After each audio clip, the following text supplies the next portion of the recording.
Alhamdulillahi Rabbil Alamin, wassalatu wassalamu ala ashrafil anbiya'i wal mursalin, nabiyyina wa habibina wa sayyidina Muhammad wa ala alihi wa ashabihi wa man tabi'ahum bi ihsanin ila yaumiddin. Amma ba'd. Di dalam Al-Quranul Karim, di antara hal yang terbesar yang Allah datangkan kepada kita di dalam kitabnya Al-Quranul Karim adalah tentang hari akhir. Hal-hal yang berhubungan dengan hari akhir, dan antum tidak akan temukan satu lembar Al-Quran melainkan dalam satu lembar itu pasti Allah membahas hari akhir. Tidak ada satu lembar Al-Quran kosong daripada bahasan hari akhirat, menunjukkan bahwa di antara hal yang terbesar yang didatangkan oleh Allah kepada kita di dalam Al-Quran adalah tentang hari akhir. Di dalam ayat yang dibacakan oleh imam kita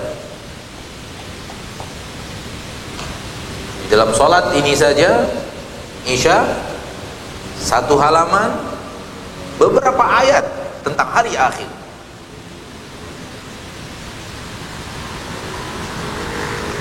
Wa yauma yu'radul ladzina kafaru 'alan nar, hari di mana orang kafir dimasukkan ke dalam neraka.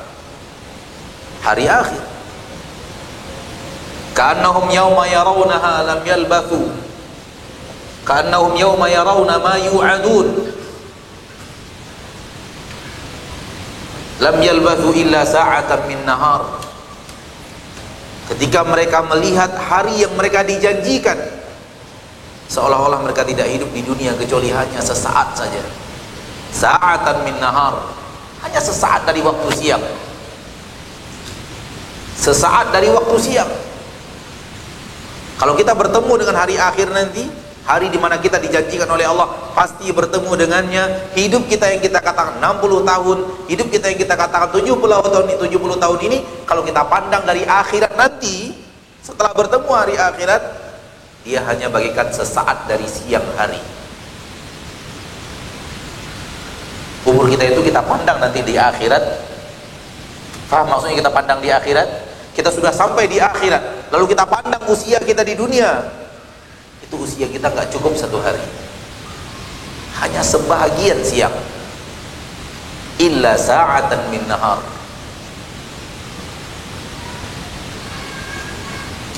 Dan memang itulah usia kita kalau kita menyadari dengan baik. Dan ini bukan bahasan kita, walaupun dia butuh bahasan khusus, bahwa terlalu singkatnya umur kita di dunia dan terlalu panjangnya hari akhir. Jadi kalau kita sudah bertemu dengan hari akhir nanti, kita tidak akan mengatakan usia kita di dunia 50 tahun, 40 tahun, 30 tahun, 70 tahun, 80 tahun. Tidak ada yang mengatakan 70-an tahun. Paling tinggi mengatakan satu hari. Paling tinggi mengatakan usianya di dunia berapa? Satu hari. Dan itu bukan kita. Itu umat awal yang usia mereka di dunia 1000 tahun. Mereka yang akan mengatakan kita tinggal di dunia satu hari. Adapun kita yang tinggal di dunia 60-70 tahun, itu hanya segelintir hari, tak cukup satu hari. Dalam ayat lain Allah mengatakan ka'annahum yawma yarawnaha lam yalbathu illa 'ashiyatan aw duhaha. Kalau mereka sudah bertemu dengan hari akhirat, melihat dan menyaksikan langsung hari akhirat, hidup mereka di dunia hanya bagaikan waktu sore atau hanya bagaikan waktu duha. Hanya itu usia kita. Jadi terlalu singkat usia kita di permukaan bumi. Jangan jauh-jauh saudaraku. Antum orang tua kami yang hadir di majelis ini yang usianya sudah lebih 60 tahun atau 70 tahun. Coba lihat masa yang sudah antum lewati. Terlalu singkat. Kalau sudah dilewati terlalu singkat. Rasanya baru kemarin kita merengek kepada orang tua kita. Sekarang sudah cucu yang merengek kepada kita. Untuk sesuatu yang sudah lewat begitu cepat. Berbeda dengan antum yang melihat 60 tahun yang akan datang. Kita bicara yang sudah lewat. Waktu begitu cepat berlalu. Ala kulli hal, kembali kita kepada yang tadi. Di antara hal yang terbesar yang dibawa oleh Al-Quran kepada kita adalah tentang hari akhir. Karena sangat pentingnya bagi setiap manusia untuk selamat di hari akhir. Di dalam Al-Quran surat Maryam ayat 39, Allah Tabaraka wa Ta'ala menamakan hari akhir dengan sebuah nama, yaitu hari penyesalan. Allah berfirman, A'udzu billahi minasyaitonir rajim, wa anzirhum yawmal hasrati idh qudiyal amru wa hum fi ghaflatin wa hum la yu'minun. Berikan mereka peringatan wahai Nabi, berikan mereka peringatan wahai Rasul akan hari penyesalan. Dan maksud penyesalan hari akhir. Idh qudiyal amru, di mana di hari itu seluruh perkara akan diputuskan. Yang hak akan dinyatakan hak, yang batil akan dinyatakan batil. Yang berbuat amal saleh dibalasi sesuai dengan amal salehnya, yang berbuat amal maksiat diperlakukan kepadanya keadilan ilahi. Wa hum fi ghaflatin, dan mereka manusia penuh dengan kelalaian. Wa hum la yu'minun, dan mereka sebahagian mereka tidak beriman dengan hari akhir, dengan hari penyesalan itu. Dan ana yakin dan percaya bahwa di hadapan ana sekarang ini dan yang menyaksikan acara kita secara live, saya yakin dan percaya kita semua beriman dengan hari akhir, dengan adanya hari akhir.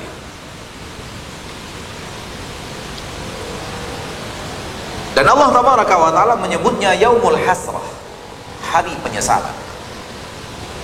Dan hasrah di dalam bahasa Arab penyesalan yang bersangatan, tidak sekedar menyesal, tapi penyesalan yang sangat luar biasa. Dan para ahli ilmu mengatakan hari akhirat disebut hari penyesalan karena penyesalan pada hari itu menyeluruh. Semua manusia menyesali perbuatannya.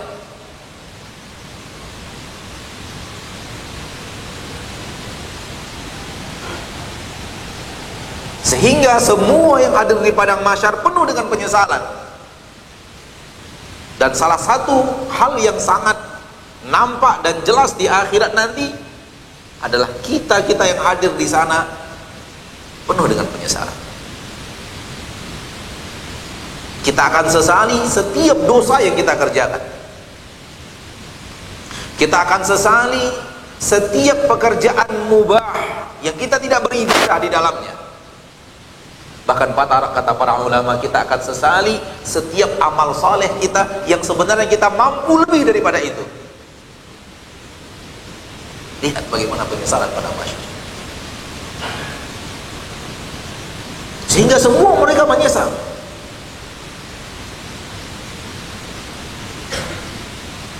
Begitu manusia dibangkitkan Allah dari kubur, terjadi suatu hal yang mustahil ada orang seperti itu di permukaan bumi sekarang ini, yaitu Allah ingatkan kita akan seluruh pekerjaan kita di permukaan bumi, total 100% ingat. Jadi Allah masukkan ke memori kita kenangan full seluruh perbuatan kita. Itu artinya tak ada yang tidak ada yang kita lihat yang kita tidak ingat. Tak ada yang kita bicarakan yang kita tidak ingat. Tak ada yang kaki kita melangkah satu pun yang kita lupakan.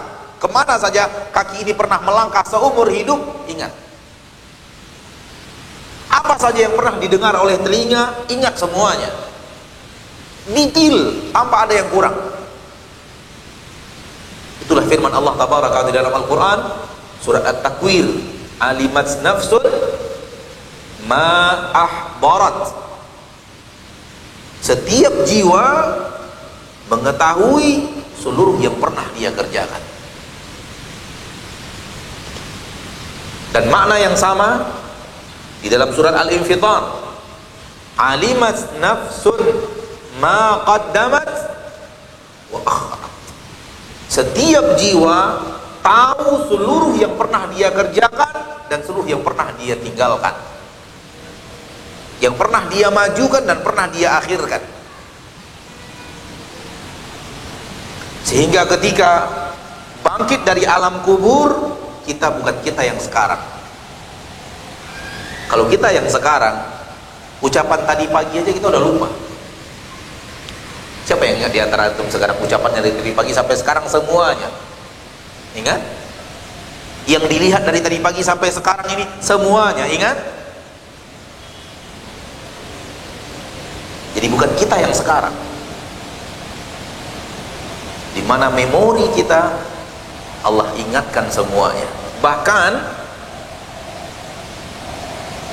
yang ada di dalam surah Al-Infitar, alimat nafsum ma qaddamat wa akharat, sebagian ulama mentafsirkan qaddamat amal saleh, akharat maksiat.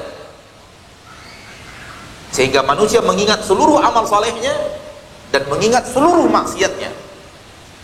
Dan sebagian ulama lain mengatakan tidak seperti itu, sebagaimana dinukil oleh Imam Tabari dalam tafsirnya. Qaddamat, manusia akan ingat seluruh yang pernah dia lakukan, ketaatan atau kebaikan ketika dia hidup. Akharat, manusia juga akan ingat seluruh ketaatan atau kemaksiatan yang dia kerjakan setelah dia meninggal. Diingatkan oleh Allah dalam memorinya. Orang bisa beramal soleh setelah meninggal? Bisa atau tidak? Bisa atau tidak? Bisa. Bukankah Nabi mengatakan, idza mata ibnu Adam inqata 'amaluhu illa min karena ada sedekah jariyah yang mengalir terus pahalanya setelah kita meninggal.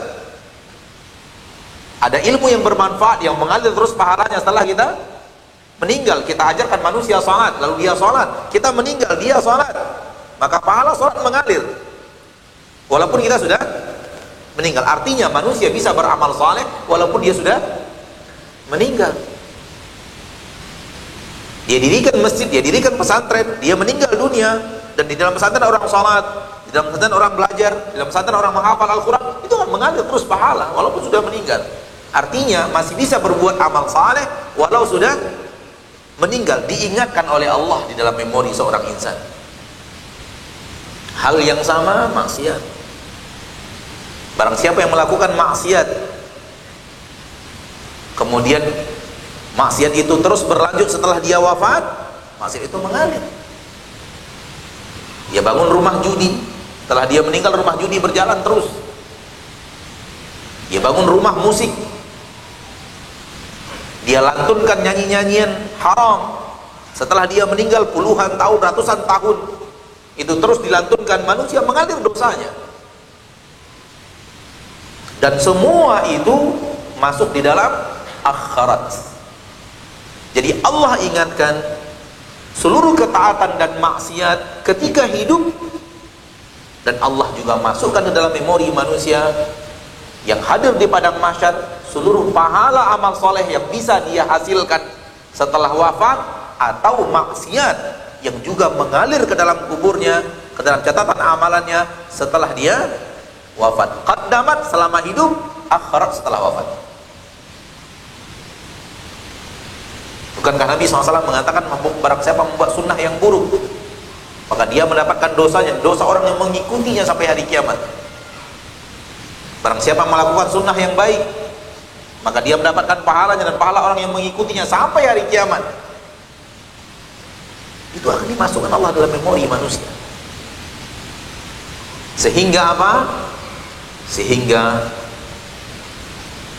pikiran kita ini dipenuhi oleh memori amalan kita sendiri. Dan siapa orang yang amalannya tidak ada maksiat? Siapa orang yang amalannya tidak ada kesalahan?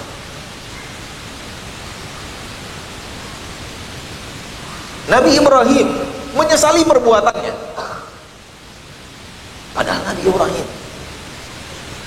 Nabi Musa menyesali perbuatannya. Padahal Nabi Musa. Kalau Nabi Ibrahim menyesal, siapa kita? Kalau Nabi Musa menyesal, siapa kita? Berapa banyak maksiat yang telah kita lakukan dengan lisan? Semuanya pasti kita sesali.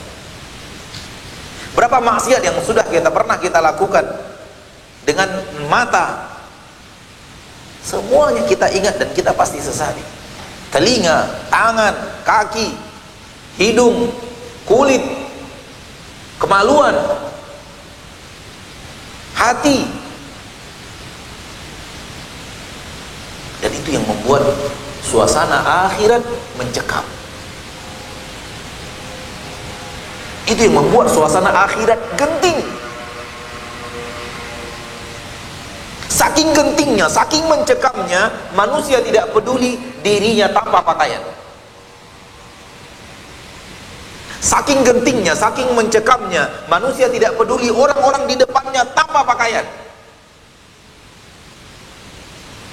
Karena Nabi Sallallahu Alaihi Wasallam telah menerangkan itu kepada kita, dan di dalam Al-Quran juga Allah ingatkan, kama bada'akum ta'udun, sebagaimana pertama kali kalian kami ciptakan, seperti itu kalian akan dikembalikan.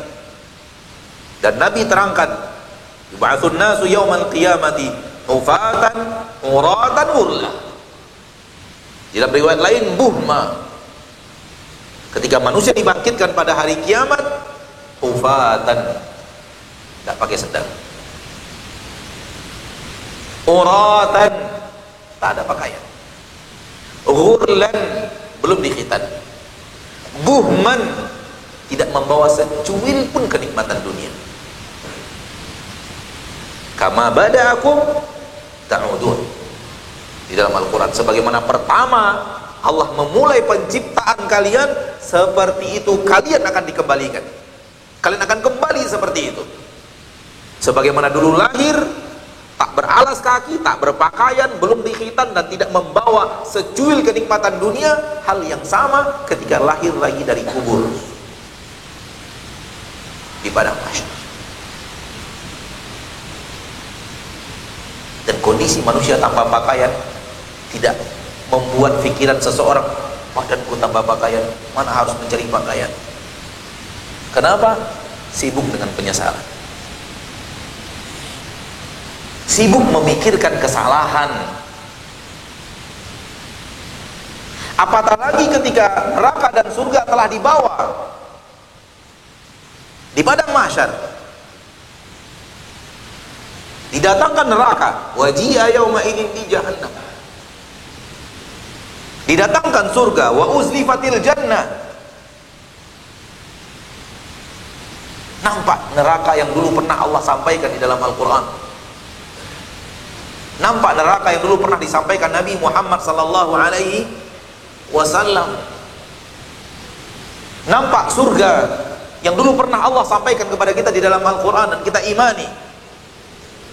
Surga yang dikatakan oleh Nabi kita tercinta Muhammad sallallahu alaihi wasallam di depan mata. Dan kalau sesuatu sudah di depan mata, tidak berguna keimanan, tidak bermanfaat keimanan. Keimanan baru bermanfaat ketika kita tidak lihat lalu kita imani. Oleh karena itu semua yang hadir di padang mahsyar beriman akan surga dan neraka. Iman mereka tidak bermanfaat. Kenapa? Sudah di depan mata. Tak ada gunanya antum mengatakan saya beriman, saya meyakini jam 12 siang ada matahari. Ada gunanya. Itu bukan iman. Kenapa? Karena memang sudah di depan mata. Tapi iman adalah ketika antum mengatakan saya beriman apa yang dikatakan Nabi SAW, bahwa sepertiga malam terakhir Allah turun ke langit dunia. Karena kita tidak melihatnya, kita mendengarkan kabar dari Shadiqul Masduq, Nabi yang tidak pernah berdusta, dan kita imani, kita yakini itu terjadi sebagaimana dikatakan oleh Nabi Muhammad SAW dengan lisan Arabi mubin, lisan Arab yang jelas, tak ada keraguan di dalamnya. Itu dia iman ketika kita tidak melihatnya, ketika kita tidak bisa mencerna, mendeteksinya dengan panca indera kita. Oleh karena itu orang-orang kufar semuanya beriman di akhirat, namun iman itu tidak laku lagi. Kenapa? Sudah di depan mata. Maka beruntunglah manusia-manusia yang mengimaninya. Akan tetapi permasalahannya adalah kita punya sesuatu yang berhak untuk masuk neraka. Sebagaimana kita punya sesuatu, kita bicara orang yang beriman, yang beriman dengan hari akhir, beriman kepada Al-Quran, beriman kepada Nabi SAW, dan dia adalah manusia, biangnya salah. Kita punya sesuatu yang dengannya kita berhak diancam dengan neraka, dan kita membawa sesuatu yang dengannya kita bisa berhak mendapatkan surga, dan keputusan belum ada.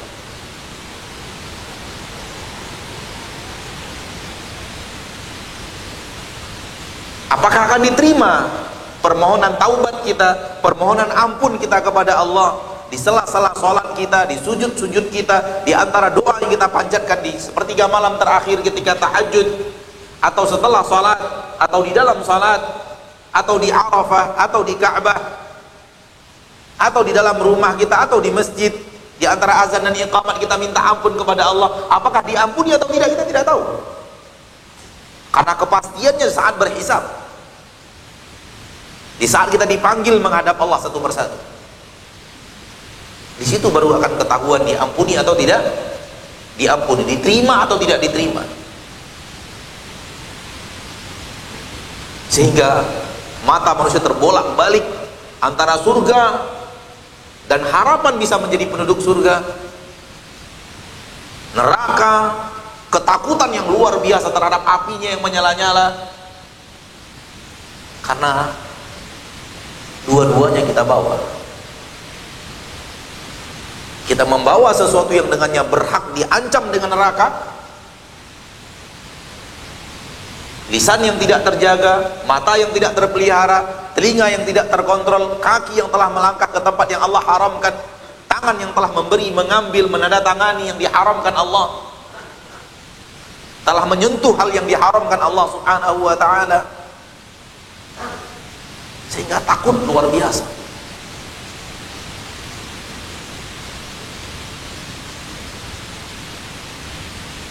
Dan Allah Tabaraka wa Ta'ala menceritakan penyesalan-penyesalan itu di padang mahsyar. Dan tidak ada orang yang tidak menyesal di padang mahsyar. Nabi Ibrahim alaihissalam ketika diminta kepada beliau syafaat, kata beliau, saya selama hidup pernah berdusta 3 kali. Nafsi, nafsi. Seumur hidupku aku pernah berdusta 3 kali. Semoga Allah selamatkan diriku, semoga Allah selamatkan diriku. Nabi Ibrahim menyesali 3 kali dusta seumur hidup. Kita seminggu berapa kali berdusta? Sebulan berapa kali berdusta? Setahun berapa kali berdusta? Kalau ada di antara kita yang mengatakan dusta saya baru ada setahun yang lalu, 1, itu sudah orang saleh sekarang ini. Saya pernah berdusta setahun yang lalu. Dari setahun yang lalu sampai sekarang belum pernah lagi berdusta. Itu sudah orang yang sangat soleh di zaman kita sekarang. Nabi Ibrahim alaihissalam hanya 3 kali seumur hidupnya berdusta. Seumur hidup. Dan itu disesali oleh Nabi Ibrahim alaihissalam. Ia telah berbuat maksiat kepada Allah subhanahu wa ta'ala. Padahal 3 dustanya itu semuanya untuk kebaikan. Mengatakan bahwa ini adalah saudarinya, yaitu istrinya sendiri. Mengatakan Nabi Ibrahim bahwa saya sakit, padahal tidak sakit. Nabi Ibrahim mengatakan yang menghancurkan berhala-berhala kalian ini, patung yang besar ini, padahal beliau yang menghancurkannya. Ini 3 dusta Nabi Ibrahim. 2 di dalam Al-Quran, 1 di dalam hadis. Dan itu disesali oleh Nabi Ibrahim. 3 disesali. Dan Nabi Ibrahim mengatakan, nafsi, nafsi, semoga Allah selamatkan diriku, semoga Allah selamatkan diriku. Lalu bagaimana dengan kita? Apa yang akan terjadi untuk kita, saudara? Yang ana maksud apa yang terjadi dengan kita adalah bagaimana nanti penyesalan kita, bisa kita bayangkan?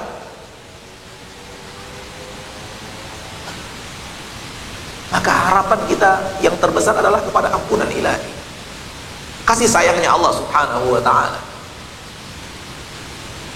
Karena kita yakin seyakin-yakinnya Allah maha pengampun, dan kita pernah meminta ampunan itu. Sebahagian permohonan ampun kita dengan berlinangkan air mata. Itu yang kita harapkan di akhirat, menolong kita, membantu kita untuk keluar dari penyesalan yang luar biasa di akhirat kelak.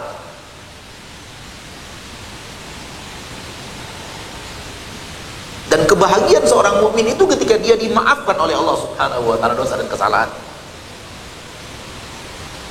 Dan semua itu detail dibicarakan Allah di dalam Al-Quran dan disampaikan oleh Rasulullah SAW di dalam hadis. Sehingga ketika orang yang membaca Al-Quran benar-benar memahami apa yang ia baca, terutama di bab-bab yang penting dari masalah-masalah hari akhir, dan mengerti apa yang dia baca, faham akan dia baca, hampir tidak ada yang baca Al-Quran tanpa menangis.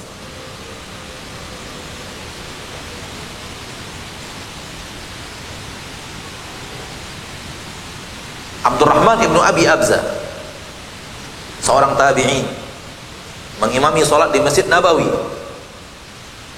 memulai awal sholat Isya dengan surat Al-Muddathir. Dan ketika sampai kepada ayat yang berhubungan dengan hari akhir, di mana Allah tabaraka wa ta'ala berfirman di dalam Al-Quran surah Al-Muddathir, ya ayyuhal muddathir qum fa'anzir wa rabbaka fakabbir wa thiyabaka fatahhir wa rujza fahjur wa la tamnun tastakthir wa li rabbika fasbir fa idza nuqira fin naqur. Mulai hari akhirat Allah berbicara hari akhirat. Mulai dia menangis tatkala ditiup sangkakala. Mulai Abdurrahman bin Abi Abza menangis. Fadzalika yauma idzi yaumun asir.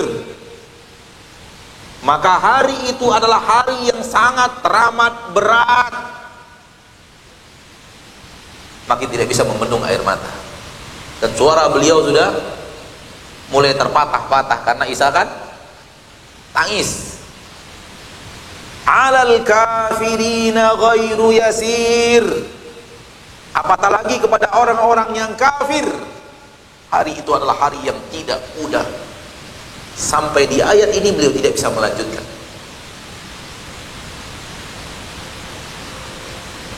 Makanya kita katakan tadi bahwa orang yang benar-benar beriman, mengerti apa yang dia baca di dalam Al-Quran, dan dia hadirkan maknanya, itu yang telah membuat air mata orang-orang yang hebat menangis. Umar radhiyallahu ta'ala anhu terkenal ketika jahiliyah air matanya mahal, tak pernah keluar.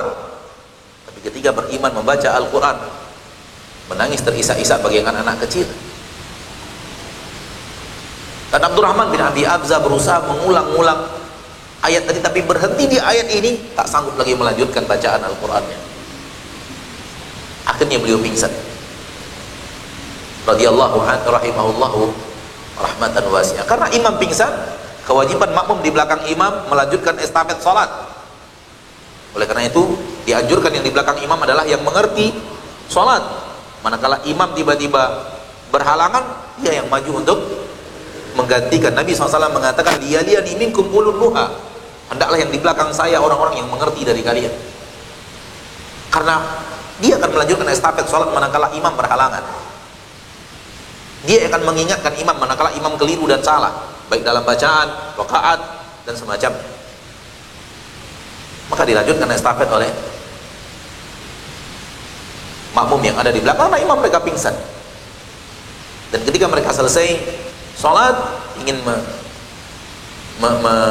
membangunkan atau menyadarkan imam mereka, ternyata Abdurrahman bin Abi Hamzah sudah meninggal dunia.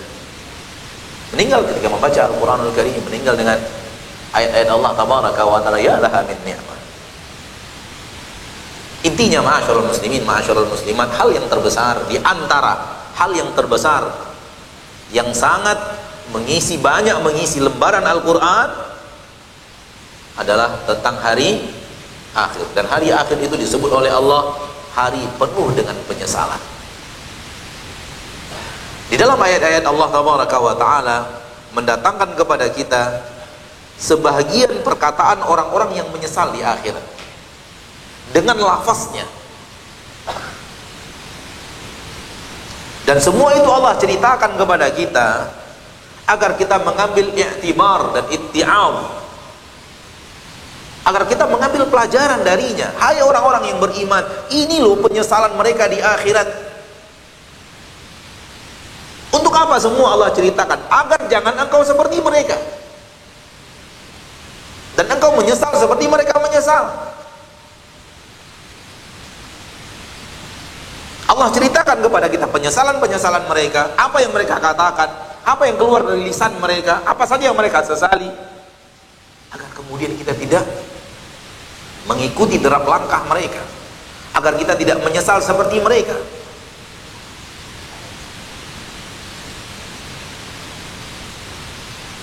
Dan tentunya yang Allah ceritakan di dalam Al-Quran tidak semuanya.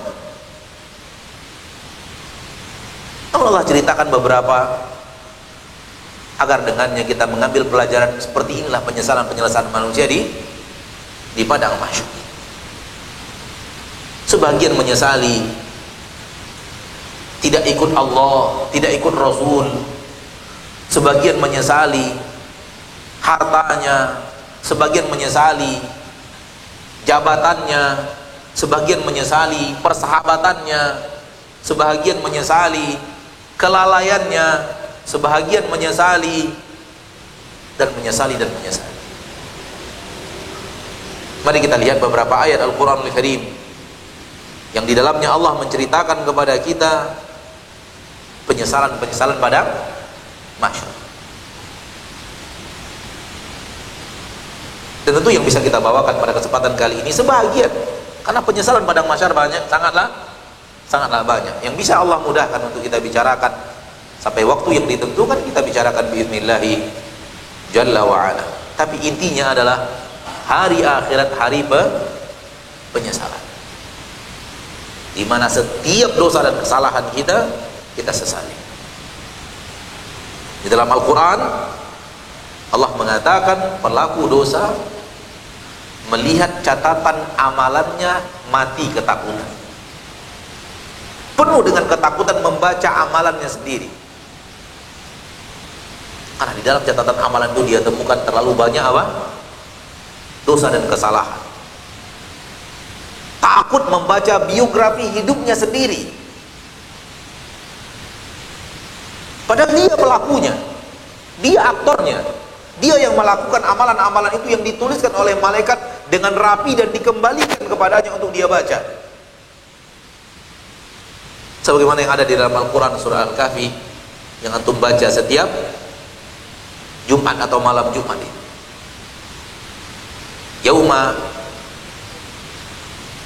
wa wudi'al kitab fataral mujrimina mushfiqina mimma fi, dan akan diperlihatkan kitab, catatan amalan akan diperlihatkan, akan diberikan maka engkau akan melihat pelaku-pelaku dosa ketakutan mimma fihi, dari apa yang ada di dalam catatan kitab.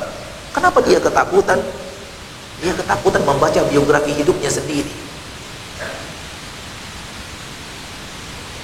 Oleh karena itu para ulama mengatakan, siapa yang hidup di permukaan bumi menghisap dirinya, akan mudah hisapnya di hari akhir. Barang siapa yang tidak menghisap dan hidup begitu saja tanpa diperhitungkan, maka akan berat baginya nanti di hari akhir.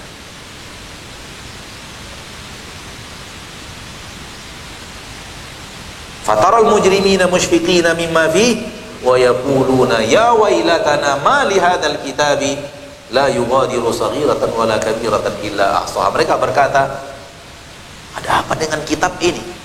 Tak ada sedikit pun yang dari yang terkecil sampai yang terbesar kecuali semua dicatat.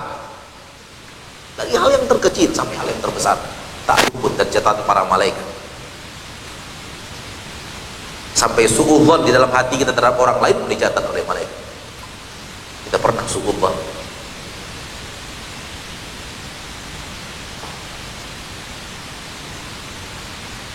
Wa wajadu ma 'amilu hadira wa la yadhlimu rabbuka ahada. Semua yang mereka amalkan hadir dalam catatan itu. Baik, kita ambil contoh pertama, dua penyesalan yang ada di dalam Al-Quran, surah Al-Furqan ayat 27 dan 28. Allah tabaraka wa ta'ala berfirman, wa yawma ya'addu adh-dhalimu ala yadayhi yaqulu ya laitani ittakhadhtu ma'ar rasuli sabila ya wailata laitani lam attakhidh fulanan khalila. Di sini ada dua penyesalan.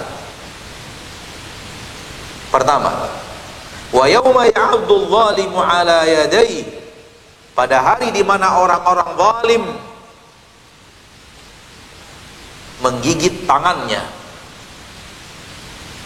Di hari akhirat tentunya, yaqulu, dia berkata, ucapan dia, ucapan orang yang hadir di padang mahsyar, belum dia katakan itu.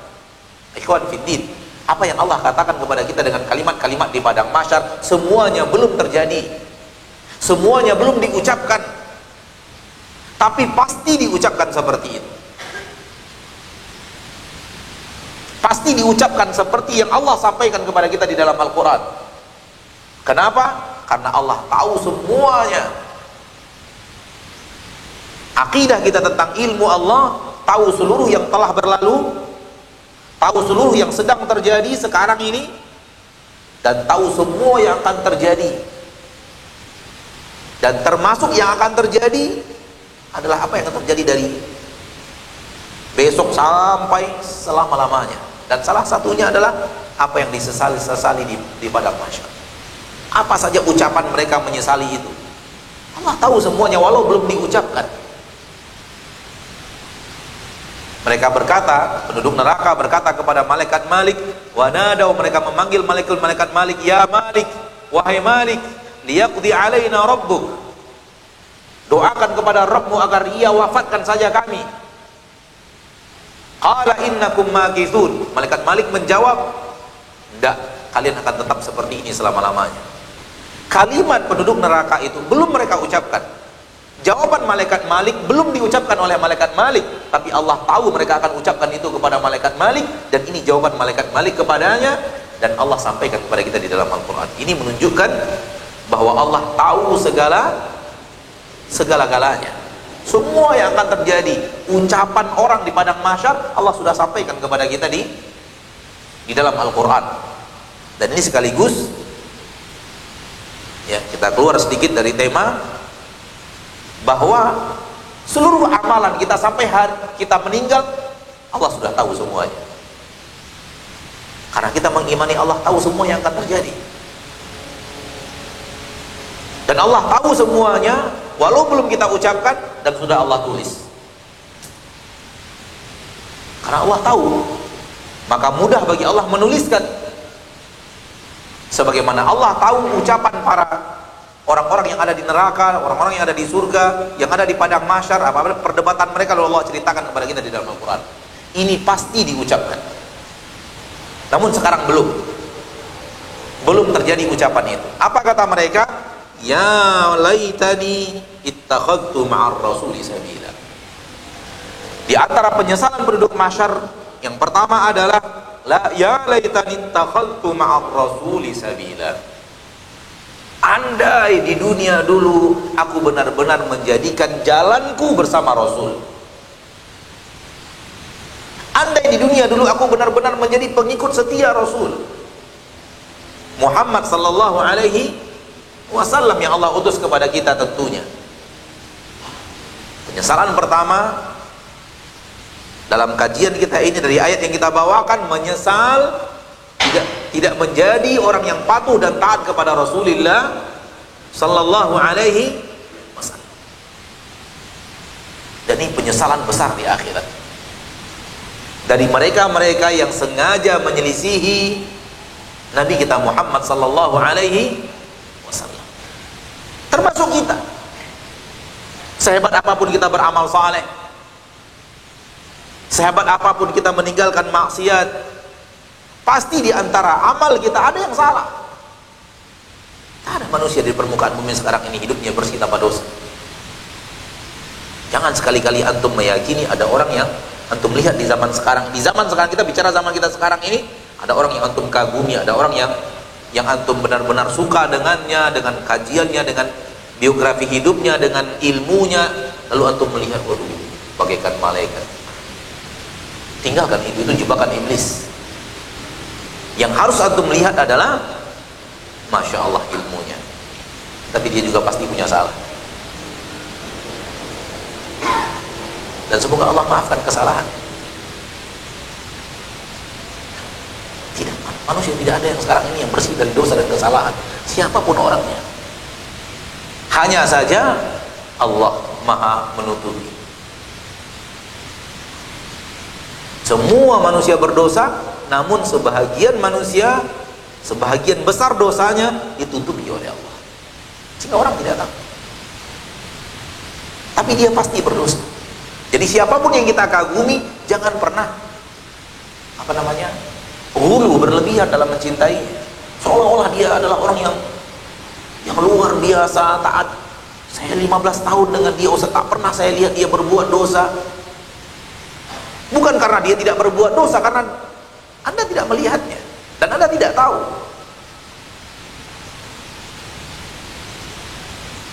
Namun yakin dia pasti pernah berbuat dosa dan kesalahan. Syaitan akan membuat kita benar-benar mengkultuskan orang yang kita kultuskan itu. Tujuannya adalah ketika dia terjerumus ke dalam dosa, kita kemudian menolak agama. Kalau orang yang saya kagumi saja begini ternyata, udah, untuk apa saya belajar lagi? Jadi, bahaya terlalu mengidolakan dengan seseorang manusia sehingga benar-benar melihat manusia itu. Jangan. Sehebat apapun ilmunya, sehebat apapun pengetahuannya, sehebat apapun ketaatannya, sekian lama kita bergaul tak pernah melihat dia berdosa, bukan berarti dia tidak berdosa. Yakini terus dia pasti berdosa, pasti ada dosa dan kesalahannya, walaupun kita tidak tahu, agar kemudian tidak lahir pengkultusan. Yang tidak berdosa itu Nabi kita Muhammad sallallahu alaihi wasallam. Kembali kepada yang tadi, penyesalan pertama di padang mahsyar dari kajian kita ini bukan nomor urut ya, ini bukan nomor urut. Maksudnya penyesalan pertama ini bukan itu, hanya ini yang pertama yang kita sampaikan. Menyesal tidak mengikuti Nabi kita tercinta Muhammad sallallahu alaihi wasallam. Ini penyesalan besar di akhirat. Apatah lagi orang-orang yang merasa mengikuti Rasul padahal sudah tidak sesuai lagi dengan amalan Rasul. Kalau orang-orang yang serius mengikuti Rasul, mengikuti sunnahnya, mempelajari ketaatan dari Nabi, bagaimana caranya, kapan waktunya, berapa jumlahnya, bagaimana kaifiyatnya, bagaimana cara mengamalkannya, Orang yang seperti itu saja tetap terjerumus ke dalam kesalahan dalam mengikuti Rasul. Apalagi orang yang tidak peduli. Yang penting mau beramal soleh. Diingatkan kepadanya jalan Rasul tidak seperti itu, dia tidak peduli. Dan mengatakan apa sih salahnya? Maksud saya kan baik, maksud saya kan benar. Padahal sudah diingatkan, wahai saudaraku, itu bukan jalan Rasul. Rasul tidak seperti itu. Kamu nyelah-nyalain orang aja.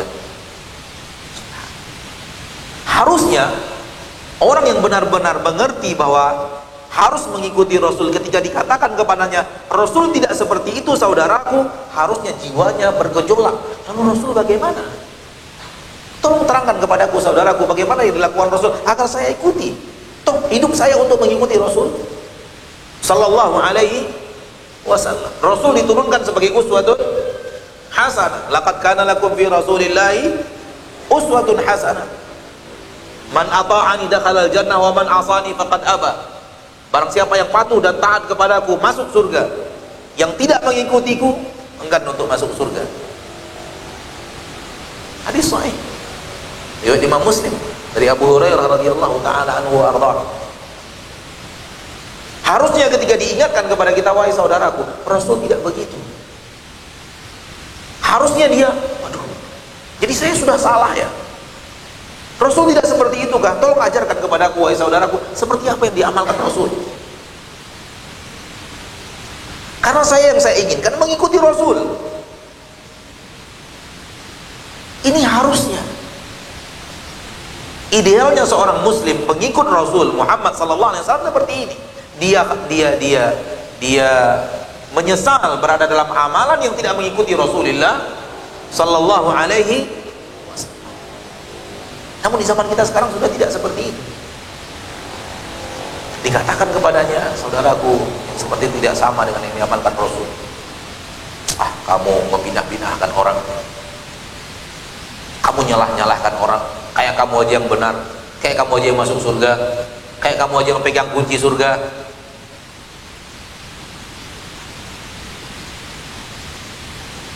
Yang ada perlawanan kita temukan, harusnya tidak seperti itu. Syekh Sulaiman Ar-Ruhaili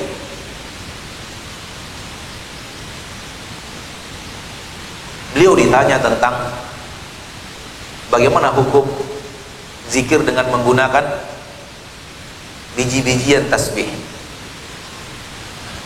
Subhanallah, seorang alim rabbani, nahsabuhu kadzalika wallahu hasib. Kata beliau, hendaknya pertanyaan seorang muslim, hendaknya yang pertama kali yang dia tanyakan, bagaimanakah Rasul bertasbih? Harusnya ini yang ditanyakan. Bukan yang ditanyakan itu apa hukum bertasbih pakai biji-bijian tasbih. Harusnya pertanyaan mukmin yang pertama kali adalah, tolong ajarkan kepadaku bagaimana Rasul bertasbih. Di sini beliau memberikan kaidah luar biasa dan cara yang paling tepat untuk kita. Yang harus kita tanyakan itu bukan hukum ini, hukum itu. Yang paling penting bagi kita adalah bagaimana Rasul kita melakukannya, Muhammad sallallahu alaihi wasallam. Kenapa? Karena satu-satunya yang disuruh Allah kita untuk mengikuti beliau secara mutlak, Nabi Muhammad sallallahu alaihi wasallam. Dan kita sebagai pengikut Nabi Muhammad SAW mengikuti dengan cara tahu bagaimana Rasul kita berbuat, baru kita melakukan seperti itu. Maka beliau memberikan kaidah yang luar biasa. Harusnya seorang mukmin yang dia tanyakan pertama kali adalah, tolong ajarkan kepadaku bagaimana Rasulku Muhammad sallallahu alaihi wasallam bertasbih, agar kita melakukan seperti yang dilakukan Rasulullah sallallahu alaihi wasallam. Maka saya jawab, kata beliau, Rasulullah SAW bertasbih menggunakan jari jemari beliau sendiri dan tidak menggunakan biji-bijian tasbih ini. Dan ini penting, saudara. ya. Karena penyesalan besar akhirat, sehingga Allah tentu memilih yang besar-besar saja penyesalannya, ya. Penyesalan yang menyeluruh, penyesalan yang betul-betul menyelimuti seluruh padang mahsyar, baik umat Nabi Muhammad yang tidak mengikuti Nabi Muhammad dengan baik, atau umat-umat Nabi-Nabi sebelum Nabi Muhammad dan Rasul sebelum Rasul kita Muhammad SAW yang tidak mengikuti Rasul mereka dengan baik, menyesal. Maka sekarang ini dakwah untuk kepada sunnah Nabi SAW adalah dakwah yang luar biasa, karena semakin banyak umat yang sadar mengikuti Nabi, semakin sedikit penyesalan mereka di padang mahsyar. Oleh karena itu dakwah yang mengajak kepada sunnah Nabi adalah dakwah kasih sayang, dakwah yang ingin menyelamatkan manusia dari huru-hara luar biasa di padang mahsyar, minimal untuk memperkecil penyesalan. Kenapa? Karena ada orang yang beramal, ternyata amalnya tidak sesuai dengan apa yang dikerjakan Nabi SAW, ke neraka. Itu yang kita baca dan hampir kita dengar setiap Jumat dari imam yang mengimami kita salat Jumat. Hal ataka hadithun ghashiyah wujuhu yawma idin khashiyah amilatun nasibah tasla naran hamiyah. Sudahkah datang kepadamu cerita tentang hari akhirat? Wujuhu yawma idin khashi'ah, banyak wajah pada hari itu tertunduk. Amilatun nasibah, sudah banyak beramal, sudah banyak berusaha, bekerja keras. Bukan hidup di dunia dengan maksiat, tapi hidup di dunia dengan beramal-amal banyak, berupaya, bekerja keras dalam beramal. Akan tetapi tetap tasla naran hamiyah, masuk ke dalam api yang neraka yang panas. Kata para ulama, karena amalannya tidak sesuai dengan aturan Nabi kita tercinta Muhammad sallallahu alaihi wasallam.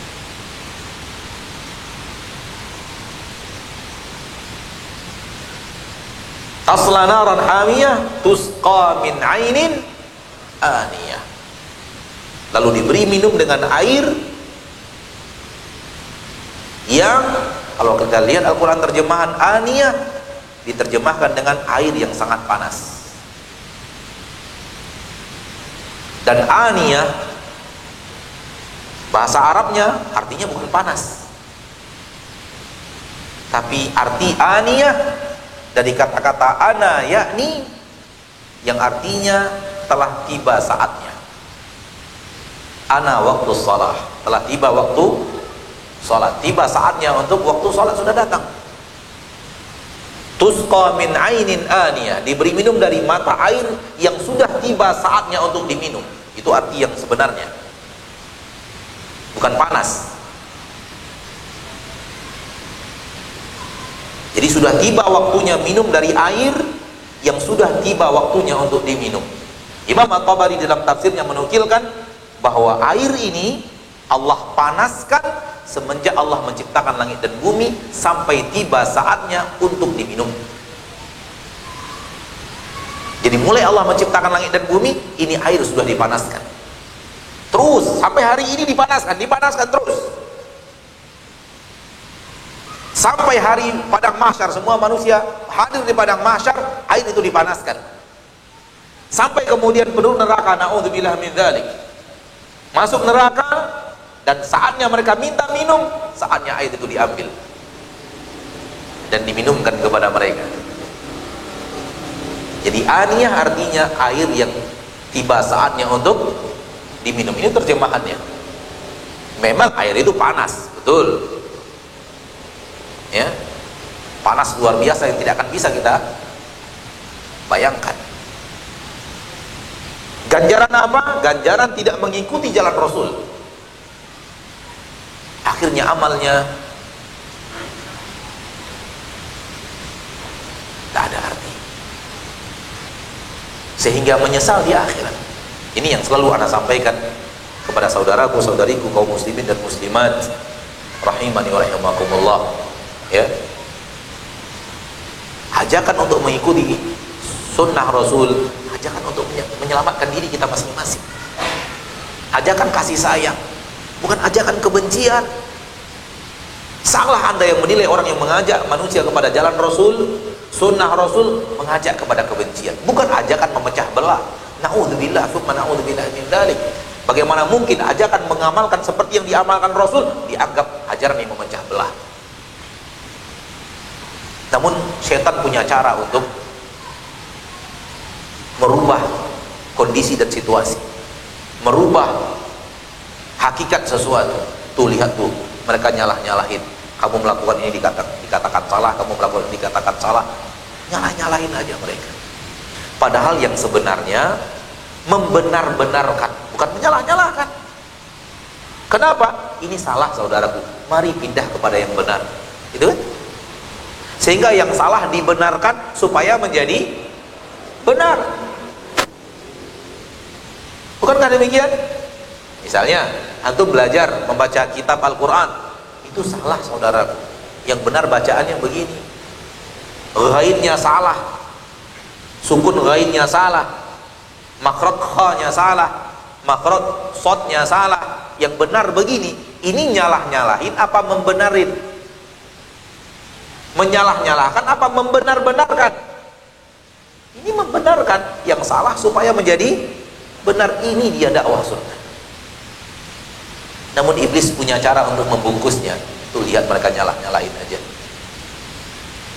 Bukan, yang salah kita ingatkan, karena ilmu kita ada, Allah berikan dalam Al-Quran, di dalam hadis kita membacanya, dan para ulama menyampaikannya dengan tidak pernah ragu kita dengan kebenaran apa yang kita pelajari. Dan kita melihat sebagian saudara kita salah, kita ingatkan, saudaraku itu salah. Rasul seumur hidupnya tak pernah ada riwayat beliau memimpin zikir berjamaah bersama-sama setelah sholat, memimpin doa bersama-sama setelah sholat. Seumur hidup beliau tak pernah ada. Jadi mari amalkan seperti yang diajarkan Rasul. Kamu nyalah-nyalahin orang aja. Bukan menyalah-nyalahkan, tapi malah membenar-benarkan yang salah supaya benar. Namun iblis begitulah caranya. Iblis itu kerjaannya membalik-balikkan sesuatu yang benar dikatakan salah, yang salah dikatakan benar, yang putih dikatakan hitam, yang hitam dikatakan putih. Itu kerjanya iblis. Dan siapa saja yang terpengaruh dengannya. Dikatakan kepada Nabi Adam alaihissalam, ini pohon khuldi, pohon yang membuat kamu kekal di surga. Padahal pohon yang akan membuat Nabi Adam terlempar dari surga. Itu udah kerjaannya iblis, membolak-balikkan sesuatu. Yang dikatakan di atas dikatakan di bawah, yang di bawah dikatakan di atas. Maka kita harus mengerti, mengajak kepada sunnah Rasul, mengajak kepada amalan yang benar. Hendaknya kalau kita diajak kepada apa yang diamalkan Rasul, kita bersyukur ada orang yang peduli kepada umat Islam. Supaya apa? Supaya beramal sesuai dengan apa yang diamalkan Rasulullah. Kalau tidak, penyesalan di padang mahsyar. Kepada Anda saudaraku, saudariku kaum muslimin dan muslimat yang sekarang belum bisa menerima amalan harian Anda dikritisi berbeda dengan apa yang diamalkan Rasul. Kalau Anda tidak bertaubat di dunia, Anda akan bertemu langsung dengan Rasul di akhirat. Bayangkan ketika kalau nanti di akhirat Rasul yang akan mengatakan kepada Anda, amalan ini tidak pernah aku ajarkan. Bisakah Anda membayangkan? Anda bertemu dengan orang yang Anda sangat harapkan pertemuan dengannya, Anda bertemu dengan orang yang sangat Anda cintai, dan Anda ingin bersama beliau. Kita tahu Anda ingin bersama beliau di akhirat. Bisakah Anda bayangkan nanti di akhirat Nabi mengatakan, amalan kamu ini, yang ini, yang ini, yang ini, yang ini, aku tidak pernah ajarkan. Dan semua amalan yang tidak pernah diajarkan Rasul sudah katakan tidak akan diterima oleh Allah Subhanahu wa ta'ala. Bayangkan, alangkah sedihnya kita, orang yang kita cintai, kita ingin mengikuti beliau, ternyata orang yang kita mengikuti, yang kita ingin ikuti, mengatakan kepada kita, kamu tidak mengikuti saya. Telah datang kepadamu peringatan-peringatan dari Allah bahwa itu salah melalui orang-orang yang kau cintai, anak, ayah, ibu, saudara, rekan kerja, tetangga, sahabat, namun kau tidak peduli. Jadi sebelum Rasul yang mengatakan salah, Karena Rasulullah SAW Allah akan jadikan saksi atas amalan manusia di akhirat. Fa kaifa idza ji'na min kulli ummatin bi syahid wa ji'na bika 'ala haula'i syahida. Kami akan datangkan untuk mereka umatmu sebagai saksi. Saksi akan kebenaran amalan. Jadi alangkah menyesalnya orang yang berjalan di atas jalan yang dianggap mengikuti jalan Rasul, padahal nanti di akhirat Rasul sallallahu alaihi wasallam mengatakan itu bukan jalan.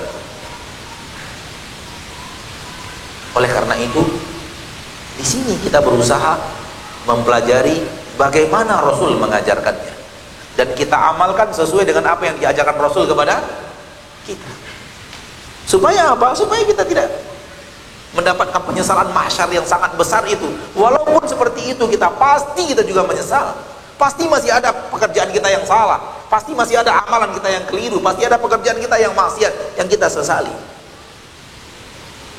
Akan tapi meminimalisir. Apabila sholat kita tidak peduli sesuai dengan yang diajarkan Rasul, kita pun menyesali sholat. Doa kita tidak mengikuti jalan Rasul, kita akan menyesali doa. Zikir kita tidak mengikuti jalan Rasul, menyesali zikir. Puasa kita tidak mengikuti jalan Rasul, menyesali puasa. Alangkah banyaknya akan kita sesali. Belum lagi maksiatnya.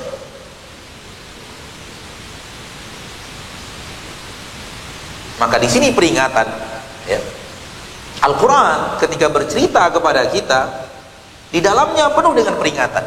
Bukan hanya sekedar cerita. Nah, ini bentuknya cerita. Ada orang nanti di akhirat menyesali bahwa andai aku mengikuti jalan Rasul. Tapi di dalam kalimat cerita itu penuh dengan perintah. Ikuti Rasul Anda. Pelajari dari Rasul Anda agama itu. Karena satu-satunya manusia yang dibolehkan oleh Allah mengajarkan agama adalah Rasul.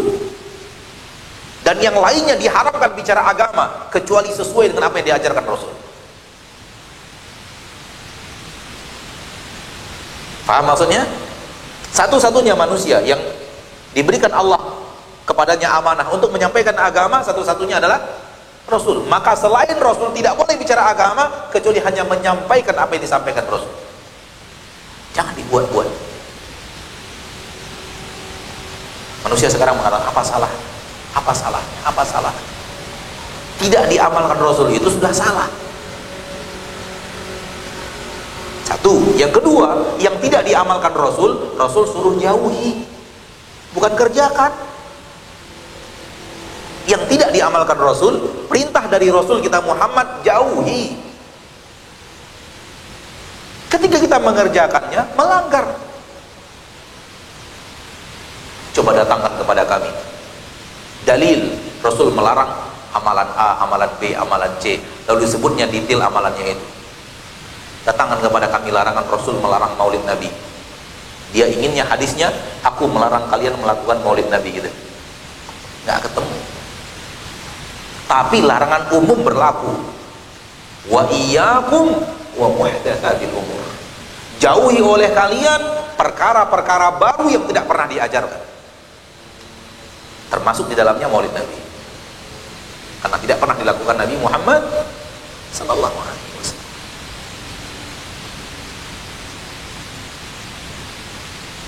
Jadi, hal yang tidak dikerjakan Rasul, hal yang tidak pernah diamalkan Rasul, hal yang tidak pernah disampaikan Rasul, hal yang tidak pernah disetujui Rasul, bukan agama. Itu bukan agama. Lalu di atas sesuatu yang bukan agama, kita ingin beragama. Apa tidak salah agama kita? Dan ini penyesalan besar di padang mahsyar. Waktu itu udah habis. Kita ambil satu lagi. Nah, satu lagi masih di ayat yang sama.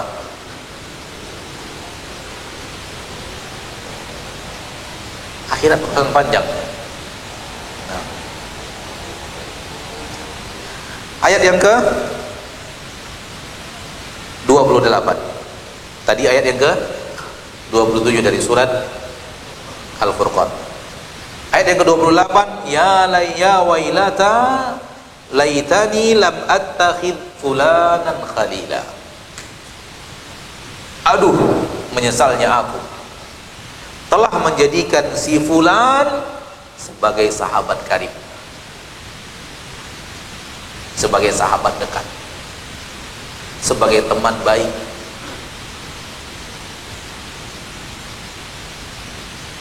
Ini penyesalan padang mahsyar yang sangat besar, yang sangat banyak dan sangat menyeluruh. Manusia menyesali salah pilih teman.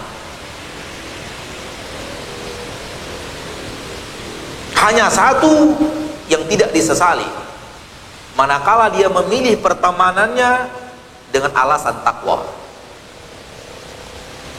Apapun pertemanan selain alasan takwa, disesali di padang mahsyar.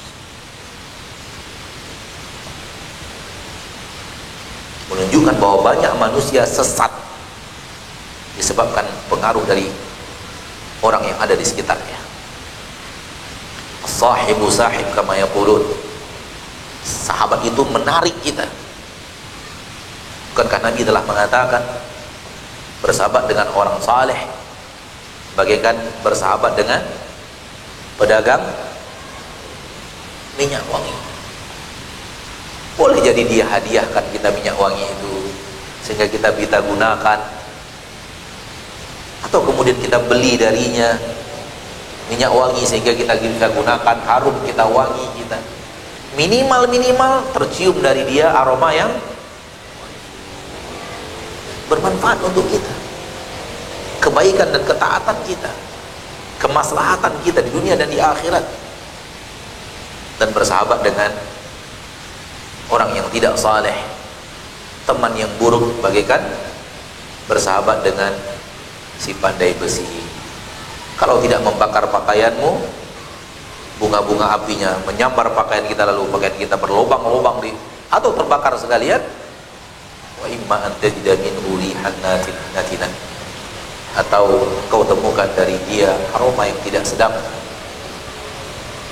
mempengaruhi kita untuk melakukan hal yang buruk atau mendapatkan aroma yang buruk darinya. Oleh karena itu Nabi SAW menyuruh kita pilih-pilih teman, pilih-pilih sahabat, jangan sembarang bersahabat. Falyanzur ahadukum man yukhalil. Hendaklah kalian memilih-milih dengan siapa dia bersahabat dekat. Bersahabat dekat ya, adapun bersalaman, adapun senyum kepada muslim manapun, pelaku maksiat kita senyum kepadanya. Tetangga kita pelaku maksiat kita harus ramahi, tapi kita tidak perlu menjadikan dia sahabat dekat kita. Nabi Muhammad, Abu Bakar dan Umar kemana pergi selalu bersama-sama. Dakhaltu ana wa Abu Bakar, kharajtu ana wa Abu Bakar. Saya pergi bersama Abu Bakar, saya keluar bersama Abu Bakar, saya masuk bersama Abu Bakar dan Umar. Contoh yang sangat luar biasa, persahabatan yang luar biasa,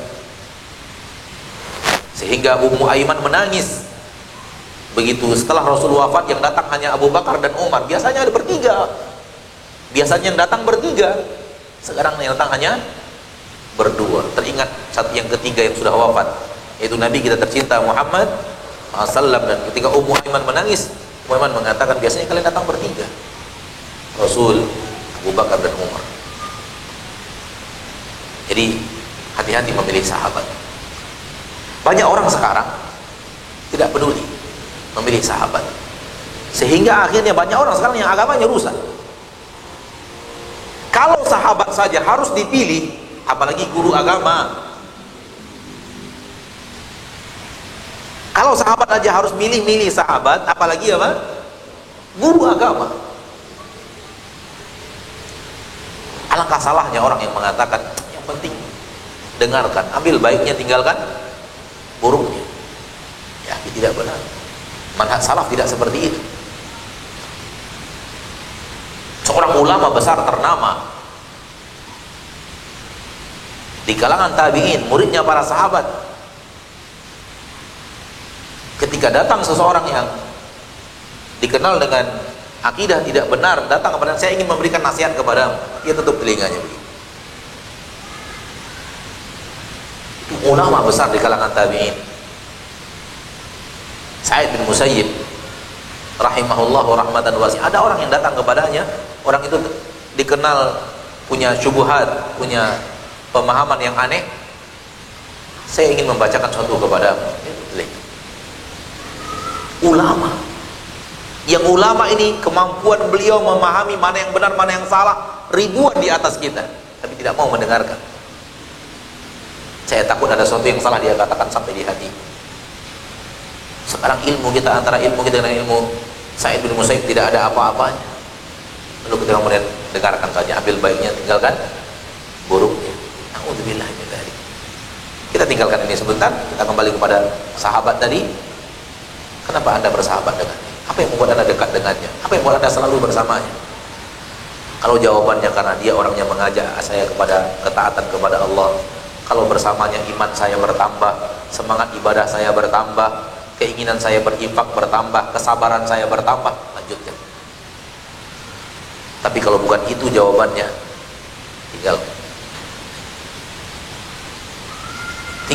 tinggalkan sebagai sahabat dekat, karena pasti memberikan keburukan.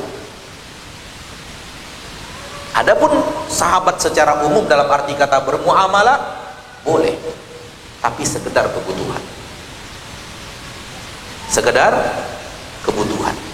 Bersahabat dengan manusia sekarang ini yang tidak kita jadikan sahabat dekat untuk ketaatan, bagaikan ke dokter. Bagaikan apa? Ke dokter. Apa kita mau tiap hari ke dokter? Atau ke dokter hanya bila perlu? Setelah hajat kita selesai, kita pun tinggalkan dokter itu. Betul tidak?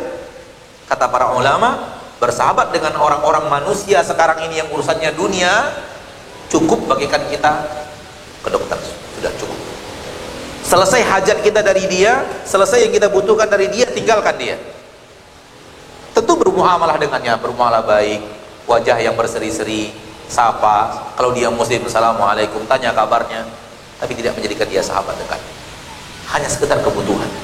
Ada yang mau kita beli darinya, kita pun mendekat kepadanya sekedar kebutuhan. Selesai transaksi, selesai. Coba lihat, antum ingin beli buku di tempat sahabat antum, sekedar hanya mau beli buku. Kalau antum ke sana cari-cari buku, ada buku yang antum tidak tahu tempatnya, tanyakan ke dia. Ada buku yang antum cari, antum tanyakan kepada dia, ada tak materi yang lebih baik daripada buku ini, ada nggak pengarang, antum dapat manfaat daripadanya. Selesai, tinggalkan dia.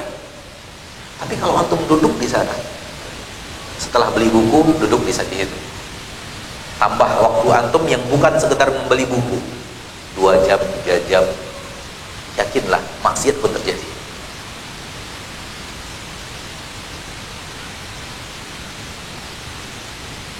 Terasa? Digoda setan pertama kali beli buku loh. Ternyata setelah sampai di toko buku, digoda untuk duduk di toko buku. Duduk di toko buku tidak antum butuhkan. Yang antum butuhkan hanya membeli apa? Membeli buku. Ya sudah, ambil hajatmu daripada dia. Membeli buku, beli buku, tinggalkan dia. Adapun ketika kita tambah dari hajat kita, duduk di sana tambah 2 jam, 3 jam, yakinlah dalam 2 jam, 3 jam itu setan punya banyak cara untuk membuat kita berbuat maksiat. Itu kalau masih di buku-buku agama, saudara. Bagaimana kalau antum akan pergi ke tempat yang bukan buku agama? Pengaruhnya akan besar.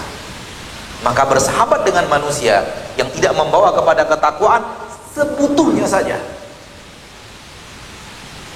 Namun jadikan sahabat dekat yang Anda bersamanya, selalu bersamanya, orang-orang yang menambah ketakwaan, menambah keimanan, menambah semangat hidup, menambah kesabaran kita, menambah tawakal kita, menambah ilmu kita, menambah semangat ibadah kita, menambah iman kita dan akidah kita. Kalau kita tidak tahu, diingatkan oleh dia, disampaikan, itu akan menjadi sahabat yang baik.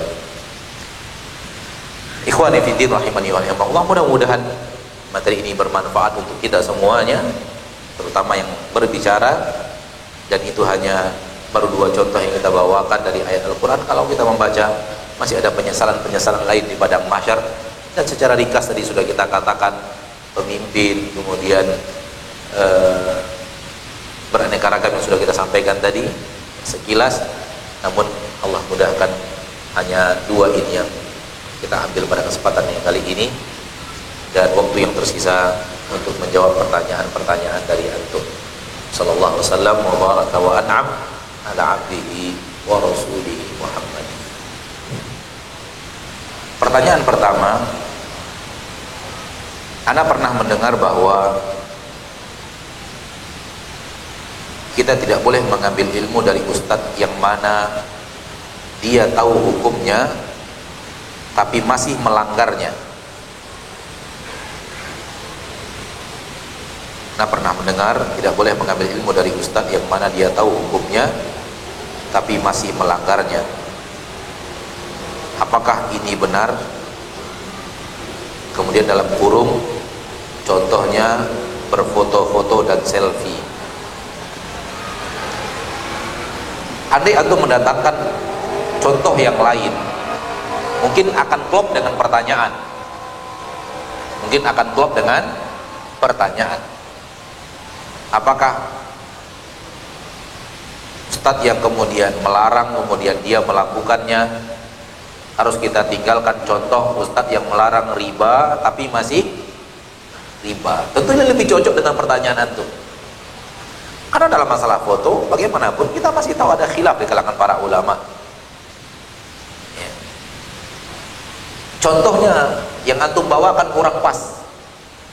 Andai antum mengatakan masalah riba atau yang lainnya, ustadz itu rajin menghibah orang. Hibah dosa kan? Terlihat dia rajin menghibah, terlihat dia mencaci maki, pakai kalimat-kalimat yang dia adalah dosa, yang tidak diragukan lagi akan keharamannya. Kalau antum tidak mau mengambil ilmu dari ustadz yang punya foto selfie, mau kemana antum mengambil ilmu sekarang? Asal ada lihat foto selfie, udah ada, saya nggak mau lagi sama ustadz itu. Saya tengok selfie kayaknya nggak mau lagi. Mana antum mau cari sekarang? Artinya kalimat antum sudah benar, pertanyaannya jangan ambil ilmu dari ustadz yang terlihat dia melanggar, yang haram yang dia larang dia kerjakan, yang wajib yang dia katakan wajib tidak dia kerjakan. Tinggalkan dia. Cari ulama lain atau ustadz lain yang antum lihat tidak seperti itu. Tapi mohon contohnya jangan masalah selfie. Ya. Kita juga tidak terlalu setuju ustadz bermudah-mudahan dalam foto, tapi sangat sulit menghindari. Apatah lagi para ulama berbeda pendapat soal foto kamera itu apakah termasuk foto yang diharamkan atau tidak. Jadi contohnya saja yang harus diperbaiki. Ya. Contohnya saja yang harus diperbaiki.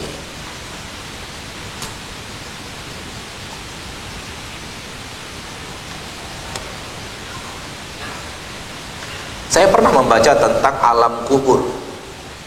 Dikatakan bahwa siksa kubur akan berhenti jika amal jariah melebihi amal keburukannya. Jika itu benar, apakah orang yang terhenti siksaan tersebut akan terbebas dari neraka?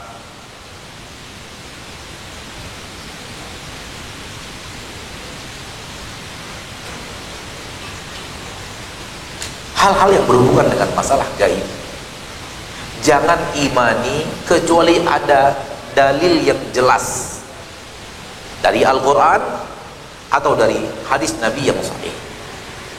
Adapun pendapat manusia campak, seluruh hal yang bicara masalah gaib, seluruh hal yang berbicara masalah gaib, tidak ada keterangan yang jelas di dalam Al-Quran, tidak ada keterangan yang jelas di dalam hadis, campakkan semuanya. Karena perkara yang gaib manusia tidak bisa tahu kecuali dari berita yang sahih. Dan berita yang sahih tentang masalah gaib hanya ada dua, Al-Quranul Karim dan hadis Nabi yang sahih. Selagi tidak berasal dari dua itu, campakkan siapapun yang mengatakannya. Al-Imam Ibnu Qayyim al-Jauziyah dalam Kitabul Arwah berbicara panjang lebar tentang perkataan para ulama terdahulu tentang roh akan dari alam barzakh akan keluar, kemudian melihat keluarganya di malam Jumat. Kata Syekh Al-Albani rahimahullah, campakkan semuanya. Yang berkata Imam Ibnu Qayyim al-Jauziyah, karena tidak ada satu pun dari riwayat yang beliau bawakan ada di dalam Al-Quran dan ada di dalam hadis yang sahih. Itu hanya nukilan-nukilan perkataan-perkataan orang-orang. Dan nukilan itu bukan ilmu, karena kita sudah bicara masalah yang gaib. Dan masalah yang gaib tidak ada hak manusia berbicara tentangnya. Walaupun dinukilkan, tetap buang. Kalau bukan dinukilkan dari Nabi Muhammad SAW dalam riwayat yang sahih atau kita dapatkan langsung di dalam Al-Quranul Karim. Jadi ana tidak tahu sama sekali, karena tidak tahu nukilan tentang azab seperti yang ditanyakan, ya, seperti yang ditanyakan. Wallahu taala a'la wa a'lam bis-shawab.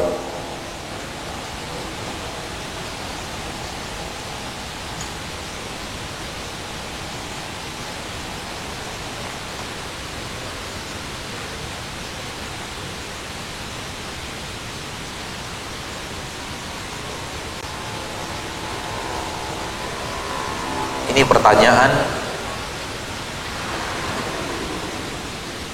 kita jawab semaksimal yang kita bisa jawab, tapi sebenarnya jawabannya butuh waktu yang agak panjang, tapi kita berusaha sesingkat mungkin,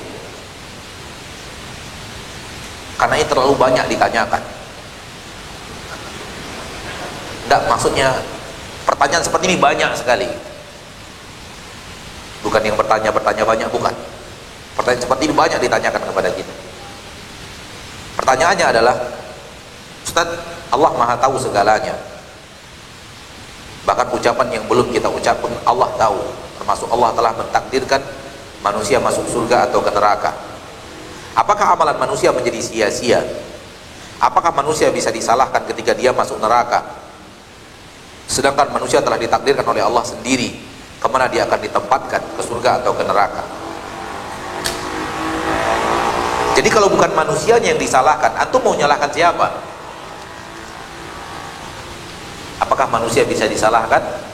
Padahal Allah yang telah mentakdirkannya masuk neraka. Kalau antum tidak menyalahkan manusianya, antum mau nyalahkan siapa? Ya jawab sendiri. Terutama yang tadi bertanya. Hati-hati berakhlak dengan Allah. Karena di sini antum hanya menyebut manusia dan Allah. Kalau tidak disalahkan manusianya, berarti yang disalahkan siapa? Akhi fiddin, takdir yang Allah tuliskan, tertulis, dan itu akan kita lakukan, bukanlah sifatnya paksaan dari Allah, tetapi sesuai dengan yang antum tulis di awal. Allah Maha tahu. Karena Allah Maha tahu, Allah tulis. Jangan fahami catatan takdir itu bagaikan tulisan seorang skenario. Jangan seperti itu pahami. Skenario, membuat skenario, harus ucapkan ini, ucapkan itu, dalam keadaan menangis, dalam keadaan tertawa. Pelaku harus melakukan seperti yang dia kerjakan. Di saat skenarionya harus ucapan begini, harus itu diucapkan. Dipaksa untuk mengucapkan seperti yang dituliskan. Takdir jangan pahami seperti itu. Amalan kita, maksiat atau ketaatan, tidak paksaan. Kita amalkan dengan ikhtiar kita, dengan keinginan kita. Atau pernah dipaksa oleh Allah berbuat maksiat? Ustaz, aneh Ustaz. Kenapa? Tadi saya mau ke masjid Ustaz, terus kaki ini nggak bisa dilangkahkan ke masjid, perginya malah ke tempat dugem, padahal saya mengarahnya ke masjid. Pernah ada? Kalau memang antum dipaksa berbuat maksiat, begini keadaannya.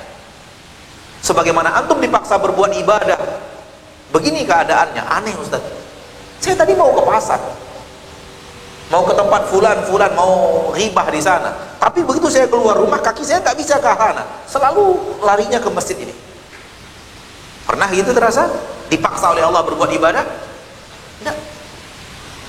Ketika antum mau ke masjid, toh antum merasakan antum yang mau, antum berikhtiar. Maksiat juga sama. Jadi ketaatan dan kemaksiatan manusia memilihnya, namun Allah yang mentakdirkannya terjadi. Dan belum lagi manusia memilih, Allah sudah tahu apa yang akan dia pilih. Karena Allah sudah tahu, tak gampang, tak sulit bagi Allah untuk menuliskannya. Paham? Jadi takdir bukanlah paksaan, tapi takdir adalah ilmu. Karena Allah Maha tahu, maka Allah tuliskan semua yang antum pilih, yang Allah takdirkan terjadi. Pilihan antum, tapi Allah izinkan terjadi. Allah tuliskan semuanya, A sampai Z. Dan Allah tahu semuanya apa yang akan antum pilih. Dan setelah Allah tahu semuanya, Allah berikan nilainya. Nilai akhirnya kemana?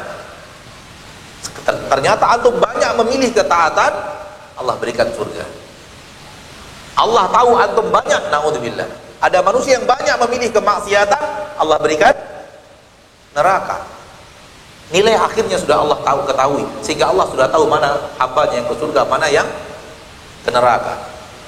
Dan manusia ke neraka karena dia memilih maksiat, bukan karena Allah paksa dia berbuat maksiat. Manusia Allah berikan kepada mereka surga karena itu yang Allah berikan kepada orang-orang yang memilih ketaatan.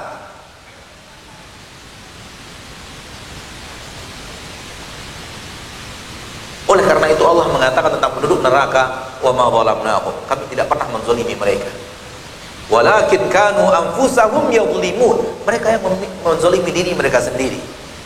Sudah diingatkan, jangan, tinggalkan, kamu nanti aku murkai, kamu nanti akan diazab di neraka, tidak mau berhenti.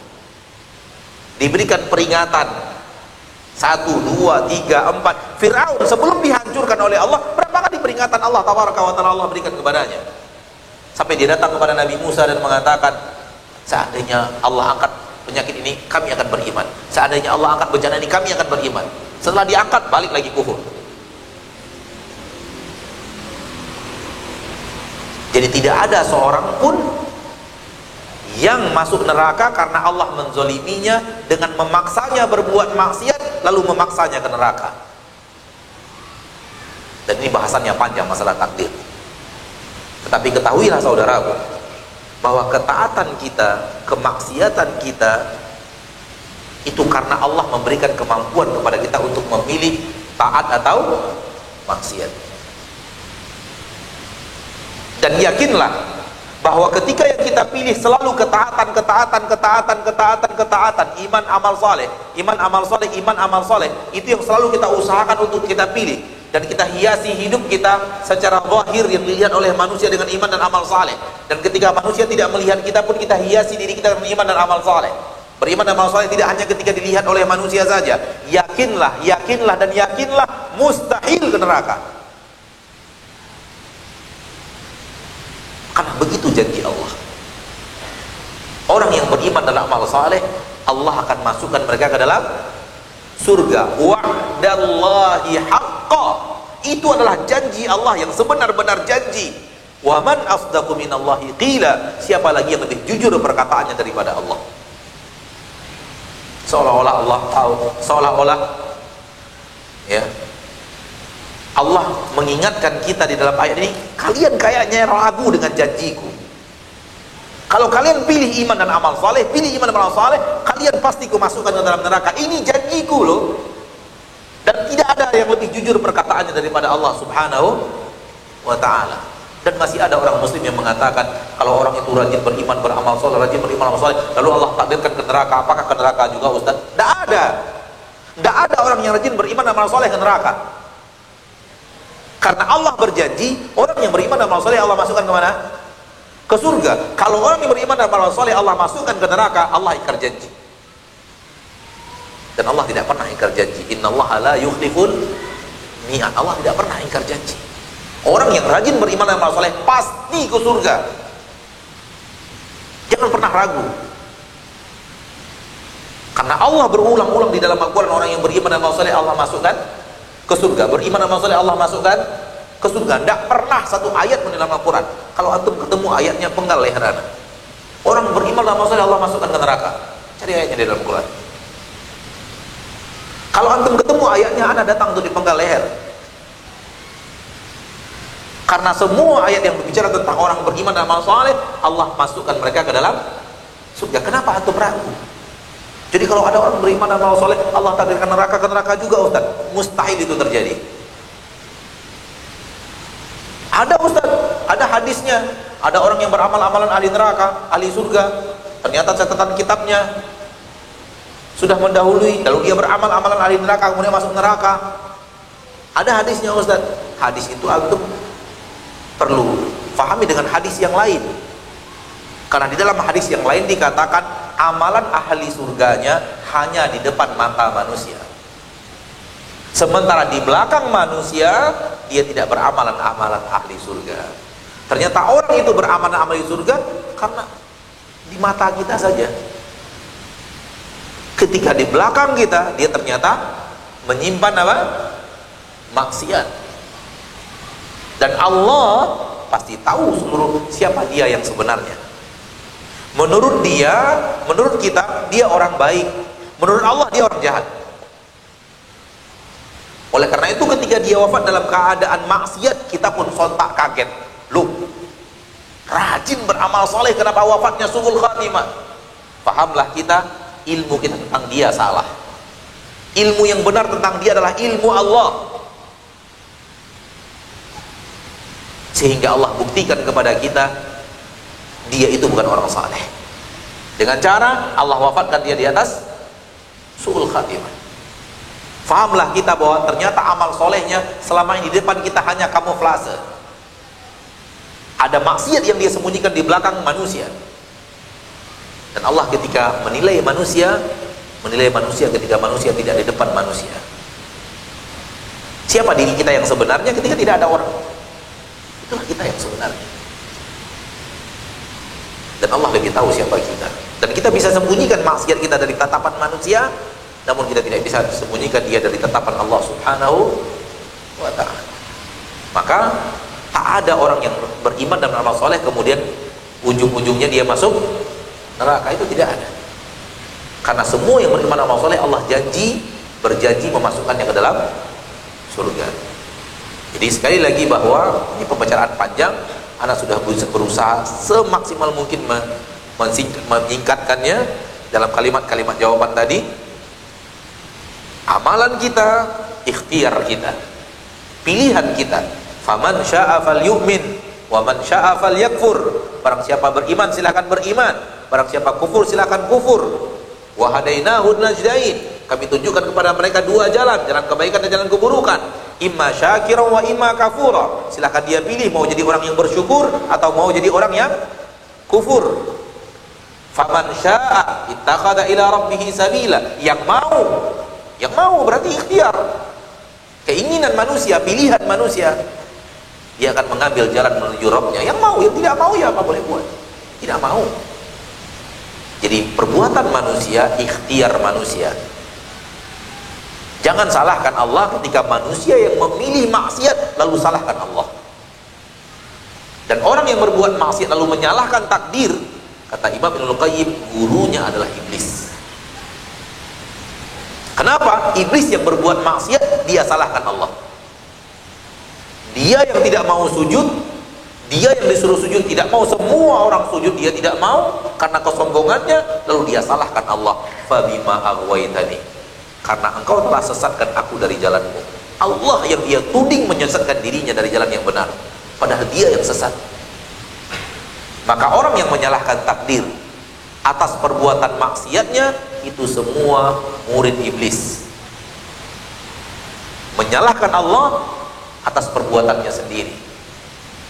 Maka maksiat manusia, pilihan manusia. Tak pernah ada satu air halal, satu air haram. Tak pernah tangan kita itu dipaksa ke air haram. Tak pernah. Pasti keinginan kita untuk air halal atau keinginan manusia untuk air haram, keinginan dari hati manusia. Tak pernah ada paksaan. Tangan itu mau ke halal, tapi nggak bisa. Larinya ke haram aja begitu. Nggak pernah ada. Sebaliknya juga tidak ada. Niatnya mau ngambil yang haram, tapi nggak bisa. Tangan itu nggak bisa diarahkan ke yang haram, diarahkan ke yang nggak pernah. Yang mau minum halal karena ingin halal, yang mau minum haram karena memang ingin haram. Jadi ada ikhtiar manusia. Allah memiliki kemampuan kepada manusia untuk memilih. Namun kejadian tidak kejadian Allah juga memilih. Ini bahasannya panjang lagi. Tapi intinya adalah maksiat kita karena keinginan kita, taat kita karena keinginan kita. Karena ketika manusia menginginkan maksiat banyak, lalu Allah masukkan dia ke neraka, jangan salahkan Allah ketika kemudian membuat nilai akhir final neraka.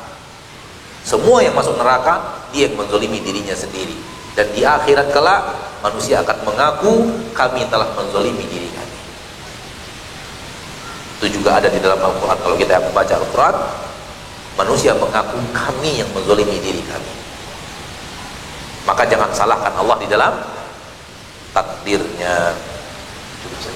Baik, ikhwani fiddin, hadirin wal hadirat, al-musyahidin wal musyahidat, para pemirsa dimanapun Anda berada, sampai di sini kebersamaan kita pada malam hari yang berbahagia ini. Semoga Allah tabaraka wa ta'ala menjadikan waktu yang kita habiskan untuk menimba ilmu dari ayat-ayat Allah dan hadis Rasulullah sesuatu yang kita jalankan dengan keikhlasan dan diterima di sisi Allah subhanahu wa ta'ala. Amin ya rabbal alamin. Kita tutup dengan doa kafaratul majlis. Subhanakallahumma wa bihamdik, asyhadu an la ilaha illa anta, astaghfiruka wa atubu ilaik. Assalamualaikum warahmatullahi wabarakatuh.